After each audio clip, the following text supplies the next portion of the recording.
Welcome to the K. Willis Positive Vibes Podcast. K. Willis Positive Vibes Talk Show on 1580thepraise.com, a Gold Chip communication station. And I have Miss Kim Goodwin-Martin back. And come on, you guys. So last week, it was so good, but I always have to do part two. So we're about to go into part two. We're going to talk about the Wingo Sisters again. Babs Wingo, Ethel Johnson, and Miss Kim mom, Marva Scott. They were pioneering African-American women in professional wrestling during the 1950s through the 70s. Born in Decatur, Georgia, and raised right here in Columbus, Ohio, they broke racial and gender barriers in a segregated and male-dominated sports.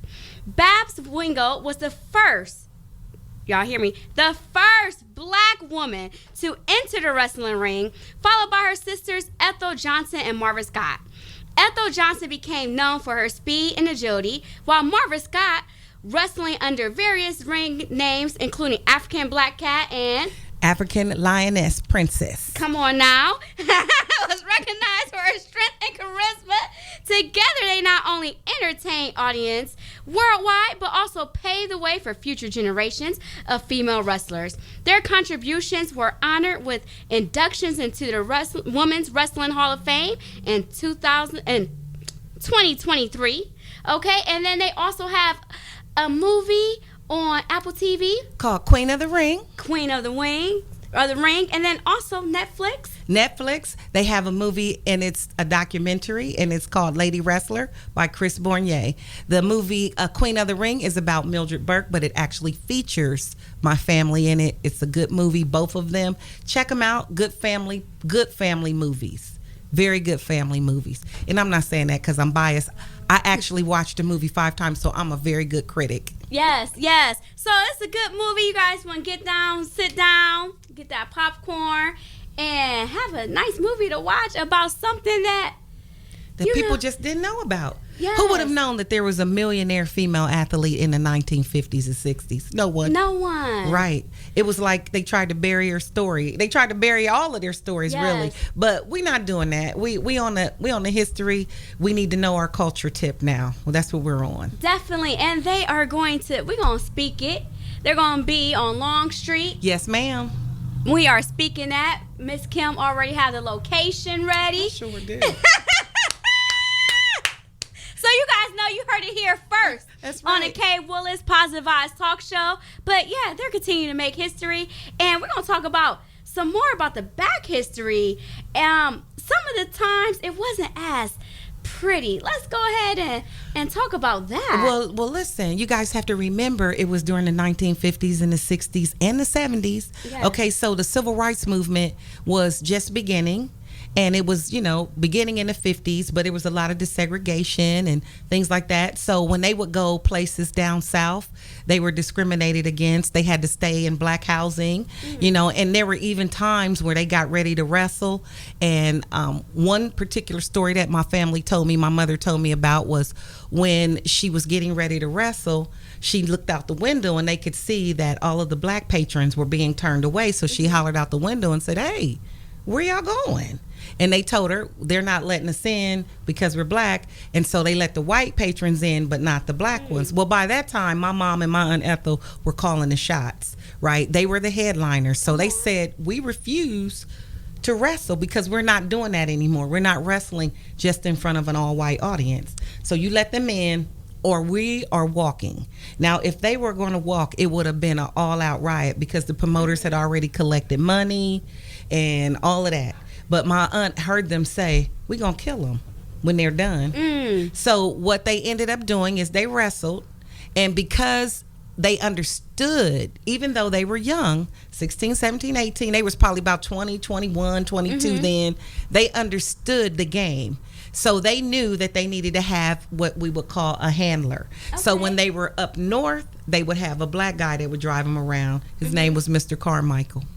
When they were down south, they would have a white driver. It would either be Billy Wolf's son or someone from Billy Wolf's camp, or it would be this white man by the name of Mr. Howard who would drive them. So after they finished wrestling that particular night, Mr. Howard was the handler and the driver. So right after they got finished wrestling, they didn't go back to the dressing room. They had put all their stuff in the trunk of the car. They ran out of the ring, ran straight out. They put covers over them. They went to the car, went to the floorboards, and Mr. Howard drove them right out past the junk and past all the violence that they were about to endure. Wow. But my mother had a story that she told me that was really traumatic for her, and she just could not understand the hate and how many times you could kill a person. And so I said, Mom, what do you mean? She said, well, when we would be driving through the South, I would smell it, and she would smell burning flesh, because they would have lynchings on a regular down south, right? It was just something that they did on the weekends. And so when they would drive, because they would be driving all day and all night, then in sunrise, when they would be driving through, they would smell it and they would actually see it. And she said, I don't understand how you hang a person, sodomize a person, dismember a person, tar and feather them, and then burn them. How many times can you kill a person?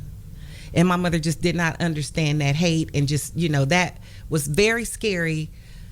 I could only imagine like driving by and seeing that, you know what I'm saying? That is very traumatizing. Yes. And so they saw those things, but even though they saw those things, they still kept pushing forward. And so the things that they did by saying, hey, you're gonna let everybody in here and watch us wrestle, or we're not wrestling, made people, because they enjoyed them, stop seeing color for a few minutes or for a few hours while they perform. No one saw color. They saw entertainment. They saw them flipping and running and throwing each other around and doing all kind of stuff that the same male wrestlers do. And so they forgot what color they were for that period of time, because they were just enjoying themselves. And so my mother enjoyed the fact that people did enjoy what she did. My mother was what you call a heel, so she was a bad girl. Yes. And she loved being a bad girl. My Aunt Babs, she flip-flopped. Sometimes she was a heel, sometimes she was a good girl. My Aunt Ethel was the good girl all the time. She was the sweet one all the time. But there was a time when my Aunt Babs and my Aunt Ethel wrestled, and my cousin Shelly talked about how they would break glass in the ring, and they were in Mexico. And somebody really didn't like my Aunt Babs, so he took a glass, broke it, and cut her leg. Are you serious? But she chased him down, caught him, held him up, and said, I'm gonna kill you. And then the handlers got her back and let him go. But that just goes to show you how crazy it could get. But that go to show you that my Aunt Babs would get crazy right back with you. Right. She was not the one. She definitely was not the one, And I can remember going to see my mother, and there was a ref who just wasn't a very nice ref. And so the other wrestlers told my mom and my aunt, like, listen, he's not letting us wrestle. He's getting on my nerves. This is his first day. He's showing off in front of his wife. Now, I'm just a kid, but I'm sitting there, right? Because I used to go with my mom to the matches. If they were in Detroit, or if they were like a 2 or 3 hour drive, I could go with her. If it was overnight or she was going overseas, I didn't get to go. But if it was around, Ohio, I could go. So we were in Michigan at this time, and the ref was just being real bad. So my mom and aunt said, we got him. And I was like, what are they talking about? So they go out, and my mom is swinging, and my aunt ducks, and my mother clocks the ref, clocks him. Oh, okay. Okay, she hit him with one of them chops, and if you're a wrestling person, you know what that chop is. You hear that chop, but imagine that chop when you don't expect that chop. And so his wife got all upset, and she jumps up, and she's like, I'm gonna get her. And I'm like, that's my mom. It's real entertainment. It got real fast. That's my mom. And before the word mom could come out, one of the handlers had me swoop. Next thing you know, I'm sitting in the dressing room like, how I get here? And that's when my mother came to me and let me know if I ever let anybody know who I am during a match, that we're going to have a problem and I'm not going to be able to come because people hate her so much that they might hurt me. But if they come in that ring, she said, don't worry about it. I got it. Yeah. If she'd have came in there, I'd have tore her up. And my aunt said, me too. Like, I know you don't think that she was going to come in here and do nothing. We'd have tore her up. But that was my first lesson of, okay, I have to sit in the stands. And yeah, it's my mom. And yeah, I know Bobo Brazil. And yeah, I met Andre the Giant. And yeah, Fred Flying Curry and the Sheik. And, you know, and all of the Iron Sheik and the regular Sheik. And I mean, I met them all because, you know, my mother wrestled. Yes. But I realized that, you know, it's a certain group, you know, and it's a different type of feeling. And so I never had those feelings. You know, like as a kid, I remember being around wrestlers. But when I actually was able to go to New York and I was in a room, and this room was so incredible because it had every female wrestler from every division, from every wrestling company. And I literally could feel, and it was the new ones, the ones that are getting ready to come out, the ones that were from the past, like Jazz. Oh my God, it was so amazing. Because all I could feel, and Trisha, it was like they are like veterans of the game and still alive. And I could literally see my family standing at the bottom of a pyramid and them standing on top. And how huge wrestling is now. And that was the most beautiful experience that I had. I was just so full that night, like, it was just so incredible. I'm like, oh my God. You know, and when you see black wrestlers, and listen, them girls are fly. I mean, all of them are so beautiful. And I'm not just saying the black ones, the Hispanics, the Asians, the Caucasian ones, all of them, the Russians, the Japanese ones, they are so good. And it's just amazing to know that my family was the first three. And so I could just see them standing on their shoulders. And it was like a upside down pyramid. And I was just like, oh my God, this is what my family went through so that this could be happening now. Because they are headlining now. Bianca Blair is a headliner. Naomi is a headliner. Jade Cargill is a headliner. I mean, like, those are like major names in the WWE. Althena is on, I think she's in NTW or NXT, you know. So it is, you know, a lot of women that are making a living, a good living, because the one thing about my family that people did not know, they not only wrestled, but they learned the business. Come on, learn the business. So that is the best advice that I would say to anybody. Don't just do your job, learn the business. Yes. You know, because it's important to know how things go. So before, you know, when my parents wrestled, they were, remember, 17, 18, and 19. So any contract that they signed was null and void. They weren't even 21. Right? By the time they were 21, they understood the game. The wrestling promoter that helped them, Billy Wolf, passed, and they began to do their own bookings and became their own managers and hired their own people to talk to the promoters. My mother, when I was a kid, we would go to the wrestling match. She would be laughing all the way there till we get in that locker room. And Kay, she would get serious. When we go in that room, she gets serious, like, all jokes is off, like, girl, sit down, I don't want to hear nothing else. And then this guy would come out with an envelope. She would take that envelope. She would go behind the locker, count her money. She would give it to the handler, and then she started laughing again. All right, I'm ready. Get that business. Yes. So learning the business is very important. A lot of reasons people do not know about them is because, just like we say it was glamorous, you also have to remember it was the 50s, the 60s. So women were like, oh, they're indecent. Oh, they're not this. And oh, they're not that. And they're manly. But that's why they call themselves lady wrestlers, because if you see them, when you go to the website, you'll see they are definitely ladies. Ain't no doubt about it. They are ladies, but they went through a lot, and so they did not share a lot of that. You know, they didn't share a lot of the pain. They didn't share a lot of the joy until I got older. You know, I mean, like Bobo Brazil, I just thought, well, that's just Bobo Brazil. But when they would come over our house and all my friends would be going crazy, then I'd be like, oh, I guess they're special. Yeah, they are. Yeah, you know, okay.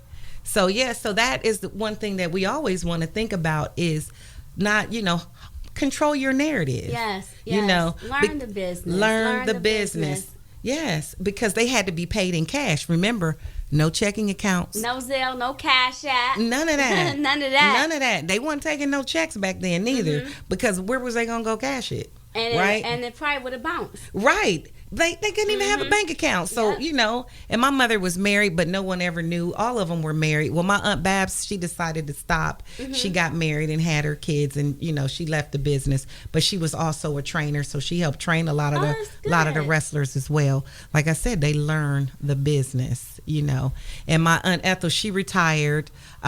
She just was like, I'm just over it. I want to stay home. And her kids were at the age where they were going to school, and she needed to be home. And my mother, she just wrestled because she ended up divorcing my father. So my mother was a single parent. So she wrestled up till I was like in the 9th grade. Oh, wow. That's like 79, was the last time that she wrestled, But she was travel abroad, and, every time they go somewhere, they bring us something back, So I had like a koala bear from Australia and, a little Japanese doll, and, didn't keep it. I don't know why. I had a coconut purse. I didn't realize all the stuff they was giving me, But that was some of the joys of that, seeing her leave. But there was also a lot of pain with that, because imagine you have 4 kids, and then you have to go away for a month, because if she went to Japan, she was gone for 4 weeks. You couldn't go to Japan for 2 days. And just fly back. Right. Yeah, so that would be long periods, extended time that she would be away from her children, but she always hired somebody. So it's like, what? I had a nanny. We just called her a babysitter, but I guess I did kind of have a nanny. I guess. She wasn't, and it was always an older lady, that my grandmother knew from the church that would watch us, My brothers was horrible, but that's another story. But the fact that they made history and that they created so many things and done all those things is really amazing, especially when you think about the time. So when you look at the time and how they had to endure all that discrimination and all of that. But now when you turn on the television, you see everybody at the wrestling. Everybody. Okay, we were just talking about off air about the price of the tickets, right? So I have pictures and tickets, and stuff from my family where it would cost $1.50 and $2.50 to see them wrestle. And the $2.50, that must have been a lot of money. Probably back then, that was a lot of money. But now you almost have to get a loan to go. Exactly. You got to charge it. Pay the Klarna. Yeah, what's the pay later? After pay. You have to after pay them tickets. That's what you have to do. Yes. But I think Raw is going to be here soon. I think next Monday, as a matter of fact. I was like, come on, Trinity. But she don't talk to me no more. Now she too busy, But I was like, come on, Trinity, can I get me a couple tickets? Come on now. Right. Ain't you going to be in Nationwide? Can I just come in for an hour? We could go to ABC and get some cookies. Yeah, let's go get some cookies at ABC and Miss D. Some good cookies over there. Get some good cookies and go to see some Raw wrestling. Yes. But I'd probably be watching it on Netflix like everybody else. I think I lost my turn there, But you guys definitely need to check out the movie if you get an opportunity to. DeMar Lewis is the actress that plays Babs Wingo. She does a phenomenal job. Trinity for 2 is my Aunt Ethel, and oh my God, Cameron, my sweetheart, Cameron Jackson. I ain't forget about you, Cam. She actually plays my mother in the movie Marva. She doesn't get to say much, but when I tell you that they really got people that look like them, I thought that was so. I thought that was good. Yeah, yes, I do too. I liked everybody that they cast, and I look forward to seeing another movie about the Wingo Sisters, or even a spinoff. Yes, a sitcom. Come on, Tyler Perry. Yep, because it's so many layers to their story that it would just be. I just think people would really. It's a whole different type of feel good story. Yeah, you know what I mean. Like, it's a whole different type. I mean, it really shows you tenacity of women. It shows you the tenacity of a mother. It shows you the tenacity of a wife. Because being a wife in wrestling, that could not have been easy. Believing your family. Especially in that time. Yes. In that era. Yes. And then women of faith. Yes. That's the other part. you know, I had a praying grandmother on both sides of my family. And when I tell you they put them generational prayers on you, come on, they put them generational prayers, you know. And so now I feel like I'm just walking in it, right? I'm just walking in all the things that they've done, and now it's my responsibility to tell everybody about their accomplishments so that I'm not the only person who knows. I do not want to leave this earth. Come on. And take that rich history with me. So it's very imperative that I'm working really hard to get them known, notarized, and get their faces on that wall on Long Street. On Long Street. It's going there. Yes. The Wingo Sisters. So they walked so everybody else can run. They are the original ladies. They are. Like when I say they build the road, they build the road. They built the road. Like they came up with moves. They created moves. They created their own lane. They had to wrestle each other because they didn't even allow blacks to wrestle white people at that time. You know, a lot of the women didn't even want to get in a match with them. So when they would wrestle them, they would be fighting for real. It was nothing fake about it. That's how my aunt learned, because my aunt was smaller. She said she had to be quick. You know, my mother was a little thicker, so my mother could handle, you know, she could stand and handle hers, you know. But my mother was also known as the heel, a dirty fighter, so they knew all bets was off. She'll bite you, poke the eye out, you know, she'll knee you, you know what I mean? She'll catch you in She gonna get you. Yeah, she'll tie you up in a rope and choke you out, you know. Get that lasso. But when they first started, it was a very real thing about like really fighting for, you know, like literally your life, because everybody wanted to be number one, and they wanted to be number one too, you know, but they were able to make their own lane and become champions. And so that is the most amazing part, you know, to have my Aunt Babs as the first interracial champion in 1954. Come on, Aunt Babs. To have my Aunt Ethel, who is the two-time Negro champion. Come on, 2 times. And she is the interracial tag team champion with Penny Banner, and a tag team champion with her sister. So it's like, I mean, it's just champion. I love this song called The Winner's Circle, and that's what I feel like. You in the winner's circle. We all winning here. We all winning. We all winning. Yeah.